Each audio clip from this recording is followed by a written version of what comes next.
Tohle je druhý den naší cesty z Čadce do Velkých Karlovic přes hřeben Javorníků. Noc byla příjemná, nebylo ani teplo, ani zima. Ráno jsme se probudili s krásným výhledem na Lysou horu, zbalili věci, uklidili po sobě a přibrali i pár odpadků navíc. Pak už jsme vyrazili dál. Cestou nám sice trochu pršelo, ale nic hrozného. Potkali jsme zajíce a procházeli osadami plných starých dřevěnic a chat. Pomalu jsme začínali mít hlad. A tak jsme se zastavili v hostinci u Cipára. Dali jsme si kofolu, zelňačku a klobásu.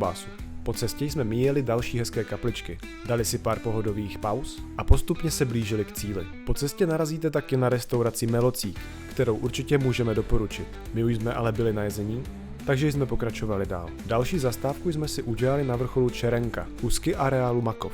Odtud je krásný výhled na Lysou horu a najdete tu i fotopoint. Závěr trasy vedl lesem a potom už následovalo jen klesání do Velkých Karlovic, k autobusové zastávce, kde naše víkendová hřebenovka skončila. Druhý den za námi, 28 km v nohách a úspěšně dokončený přechod Javorníků z Čadce do Velkých Karlovic. Pokud chceš znát celou trasu i s vodou a jídlem, napiš do komentářů Javorníky a já ti ji pošlu do zpráv.